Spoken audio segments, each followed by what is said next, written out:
Alors on continue, et on traite cette fois-ci l'exercice 1.6. L'exercice 1.6, c'est un exercice où on va résoudre un problème d'arithmétique en utilisant la programmation et ce qu'on sait faire avec Mister Python. Alors les problèmes d'arithmétique vont être assez fréquents dans la toute première partie de cette UE. Pourquoi?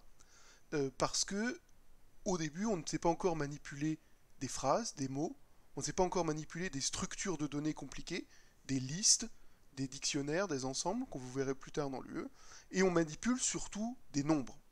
Donc comme on manipule surtout des nombres, et qu'en plus, vous l'avez vu tout à l'heure dans l'exercice 1.4, on n'aime pas trop a priori manipuler des nombres flottants, des constantes à virgule flottante, parce que on sait que Python n'est pas forcément très bon. Quand je dis Python, c'est les ordinateurs en général ne sont pas forcément très bons à la manipulation de constantes, donc on manipule souvent des entiers. Et en manipulant des entiers, on arrive de fil en aiguille, forcément, à des problèmes d'arithmétique plus ou moins compliqués. Donc cet exercice 1.6, il parle de nombres premiers. Normalement, la plupart d'entre vous ont vu ce que c'était un nombre premier au collège. Je ne sais pas si vous l'avez vu au lycée, les programmes changent assez vite, d'accord, mais je vais faire un tout petit rappel ici sur ce que c'est un nombre premier. Déjà, on a besoin de parler d'un diviseur. Alors, qu'est-ce que c'est le diviseur d'un nombre? On dit que k est un diviseur de n, on le note parfois comme ça, k divise n, quand n est un multiple de k. Donc c'est très facile. Si k divise n, ça veut dire que il existe un entier m, donc k et n sont des entiers bien sûr, tel que n égale k fois m. Donc dire que k divise n, c'est dire que n est un multiple de k. Par exemple, on peut dire que 3 divise 12, parce que 12 est un multiple de 3. Mais on peut dire que 5 ne divise pas 12, puisque si on multiplie 5 par 2, on fait 10, si on multiplie 5 par 3, on fait 15, il n'y a pas d'entier par lequel on peut multiplier 5 pour faire 12. D'accord? Et donc, un nombre a un ensemble de diviseurs. Si vous réfléchissez à n'importe quel nombre entier positif, vous pouvez écrire l'ensemble de ces diviseurs.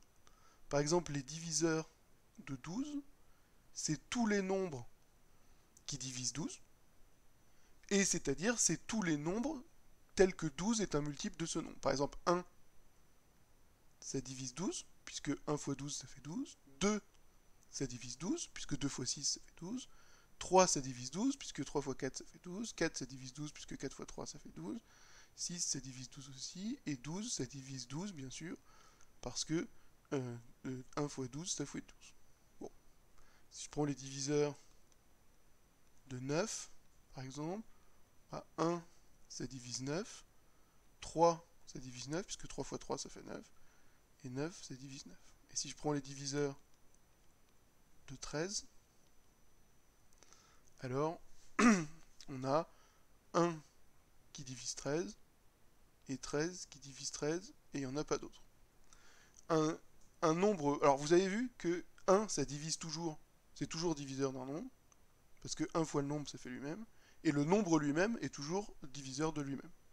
D'accord? 13, ça divise 13, parce que 13, c'est 13 fois 1, et ça marche pour tous les nombres. Donc les nombres premiers, on dit que P est premier si l'ensemble des diviseurs de P, c'est uniquement, c'est 1, l'ensemble 1 et P lui-même. Donc les nombres premiers, c'est tous les nombres, et souvent on dit tous les nombres plus grands ou égaux à 2, tels que les diviseurs, c'est exactement 1 et P. Pourquoi c'est important les nombres premiers? Pour plein de choses, parce que on peut trouver un inverse dans les anneaux dont le cardinal est premier, et ça devient des corps, parce que on peut s'en servir en cryptographie pour faire des opérations de mathématiques discrètes. Donc c'est tout souvent, et depuis le début des mathématiques écrites, un problème que d'essayer de tester si un nombre est premier, et de savoir comment énumérer les nombres premiers. Et là, ce qui nous intéresse dans cet exercice, c'est que Fermat, grand mathématicien, il a inventé une suite de nombres, enfin il a découvert ou inventé, ça dépend de votre point de vue vis-à-vis des maths, qu'on appelle maintenant nombre de Fermat. Et le nombre de Fermat d'indice n, c'est le nombre donné par 2 à la puissance 2 à la puissance n plus 1. D'accord? Donc ça, Donc c'est un ensemble de nombres infinis qui sont décrits par un paramètre n, tel que 2 puissance 2 puissance... tel que le nombre d'indices n, c'est 2 puissance n plus 1. Du coup, f de 0, eh ben, c'est 2 puissance 0 plus 1. 2 puissance 0, ça fait 1. Donc ça fait 2 puissance 1 plus 1. Donc ça fait 3. f de 0, ça fait 3. f de 1, ça fait 2 puissance 2 plus 1. 2 puissance 2, ça fait 4. Donc ça fait 2 puissance 4 plus 1.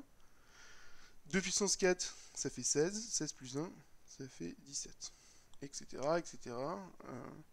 Alors je sais pas si je sais calculer f2 de tête, mais ça fait 2 puissance 3 plus 1. Donc ça fait 2 puissance 8 plus 1.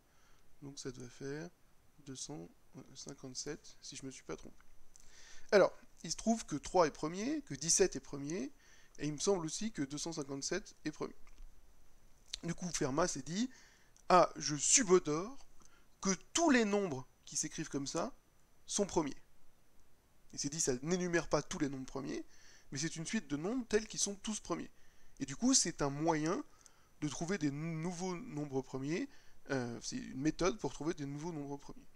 Évidemment, il n'avait pas la puissance de calcul à l'époque pour tester très loin si tous les nombres étaient effectivement premiers, et puis surtout, c'est une conjecture, c'est-à-dire que ça n'a jamais été démontré. En tout cas, lui-même ne l'a pas démontré que ces nombres-là étaient tous premiers. Bon. Ce qui est triste, c'est qu'en fait, ils ne sont pas du tout tous premiers. En fait, c'est juste F0, F1, F2, F3, F4 qui sont premiers. Et après, à partir de F5, on sait qu'ils ne sont pas premiers jusqu'à F32. Et après, on ne s'est jamais trop donné la peine de regarder si à partir de F33, ils sont premiers ou pas. En tout cas, ce qu'on sait, c'est que cette conjecture est fausse, et que les nombres 2 puissance n plus 1 ne sont pas tous premiers, contrairement à ce que Fermat croyait. Donc nous, ce qu'on va faire, c'est qu'on va donner la définition et un jeu de test de la fonction Fermat, qui, en fonction de n, calcule le nombre de Fermat Fn. Alors il y a peut-être une faute dans l'énoncé, c'est un peu compliqué. Est-ce que Fn c'est le nème nombre de Fermat, ou est-ce que c'est le n plus unième nombre? D'accord? C'est-à-dire il y a quand même F0, il faut considérer que F0 c'est le premier, du coup F1 c'est le deuxième, etc. Bon, peu importe la nomenclature, ce qu'on veut c'est cette fonction Fermat à qui on donne n et qui calcule le nombre Fn. Alors, on écrit la partie bête comme d'habitude, avec un def, la fonction s'appelle Fermat, elle prend en entrée n qui est un entier, hein, parce qu'on veut le nombre de Fermat d'indice n, et elle renvoie le 2 puissance n plus 1, dont on peut prouver que c'est forcément un entier. Ça va pas être un nombre à virgule flottant. Est-ce qu'on a besoin d'une précondition? Bah oui, parce que on voit que le premier nombre de Fermat c'est F0, donc on n'a pas envie d'avoir à calculer le nombre de Fermat pour un n négatif. Donc on va écrire n supérieur ou égal à 0. Et ensuite on va mettre donne la valeur du nombre de Fermat d'indice n. Alors, là, je vais peut-être un peu vite en besogne. On a fini la spécification. Réfléchissons à l'algorithme. Comment je calcule le nombre de Fermat d'indice n? Et alors là, c'est magique. C'est déjà écrit ici. D'accord? En fait, la réponse était dans la question, puisque le nème nombre de Fermat a comme valeur 2 puissance n plus 1. Donc l'algorithme, c'est la formule mathématique là, et l'implémentation, comme les autres exercices de cette semaine, ça va être uniquement l'instruction return, s'arrêter dans la fonction et renvoyer comme résultat la valeur de l'expression suivante. Et l'expression suivante, ça va être 2 puissance. Puissance en Python, c'est étoile, étoile. 2 puissance n plus 1. 2 puissance n plus 1. Voilà, donc là, ça s'interprète. Je regarde ce que vaut Fermat de 0. Ça vaut 3. Bon, comme je l'avais calculé à la main tout à l'heure. Fermat de 1 vaut 17. Non, je l'ai raté. Ah oui, je l'ai raté ici. Effectivement, là, j'ai calculé Fermat de 2. Et là, j'ai calculé Fermat de 3. Bon, vous voyez, j'avais fait une erreur. Heureusement qu'on a les machines. Et donc, Fermat de 1, je peux le calculer à la main. Ça fait 2 puissance 1 plus 1. Donc, ça fait 2 puissance 2. 4 plus 1. 5. Du coup, grâce à la machine, je me suis rendu compte de mon erreur. Fermat de 1, ça vaut 5. Et donc fermat de 3, est-ce que ça vaut, comme je l'avais prédit, 257? Et la réponse est oui. Bon, très bien. J'écris mon jeu de test. Insert fermat de 0 égale 3. Insert fermat de 1 égale 5. Insert fermat de 2 égale 17. Insert fermat de 3 égale 257. Alors après, par curiosité, je peux regarder, est-ce que fermat de 4, est-ce que je peux prévoir? Fermat de 4, ça devrait me faire 2 puissance 4 plus 1. Donc ça devrait faire 2 puissance 16 plus 1. Donc ça devrait me faire 1024, ça c'est 2 puissance 10 fois 64. Ça c'est 2 puissance 6 plus 1. Donc ça devrait me faire 65 536 plus 1, 65 537. Est-ce que c'est bien le cas? Est-ce que fermat de 4, c'est bien 65 537? C'est bon aussi. Bon, après, on peut regarder par curiosité. Est-ce qu'on peut avoir fermat de 10? Et là, vous voyez que ça a plus trop de sens. Hein, c'est impossible à lire pour un être humain. Un nombre qui prend 5 lignes dans mon interpréteur. Mais en tout cas, on est convaincu que cette fonction fermat, elle fait bien ce qu'on veut. Super. Maintenant, question 2. Proposer une expression permettant de vérifier que f5 est divisible par 641 et donc n'est pas premier. Donc on se souvient de fermat de 5, on ne s'en souvient pas, on l'a jamais vu, c'est 4 milliards 294 millions 967 297. Et nous, ce qu'on veut montrer, c'est qu'on est plus fort que Fermat, et qu'on est capable de montrer que la conjecture est fausse, et que F5 n'est pas premier du tout. S'il n'est pas premier du tout, ça veut dire qu'il a un diviseur, un autre diviseur que 1 et lui-même. Donc ça veut dire qu'on peut écrire 4 294 967 297 comme le produit de deux nombres qui ne sont ni 1 ni lui-même. Et là, on nous aide et on nous dit qu'il est divisible par 641. Donc, qu'est-ce qu'on peut faire pour montrer que ce nombre n'est pas premier? On peut dire insert fermat de 5 modulo. Je vous rappelle, le modulo, c'est le reste de la division euclidienne. 641 égale 0. Qu'est-ce qu'on écrit quand on écrit ça? On demande à Mr Python de vérifier que quand on divise, en utilisant la division entière, le nombre fermat de 5 par 641, alors le reste est nul. Donc ça veut dire, si le reste est nul quand on divise fermat de 5 par 641, ça veut dire que fermat de 5 est un multiple de 641. Et si c'est un multiple de 641, alors c'est qu'il n'est pas premier, s'il ne vaut pas 641 lui-même.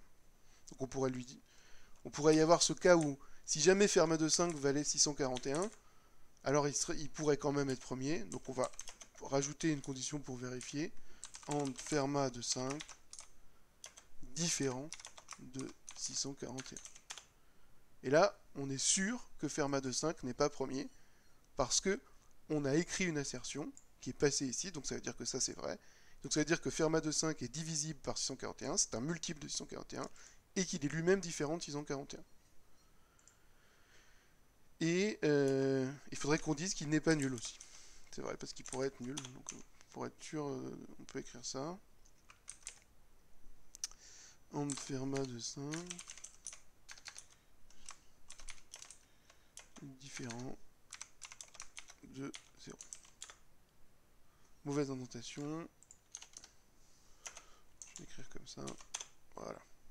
Donc là, cette ligne-là, elle prouve à l'aide de la machine que le nombre fermat de 5 n'est pas 641, n'est pas 0, et pourtant c'est un multiple de 641. Donc ça veut dire qu'il est égal à plusieurs fois 641, donc ça veut dire qu'il est divisible par 641, donc qu'il n'est pas premier. Voilà, merci.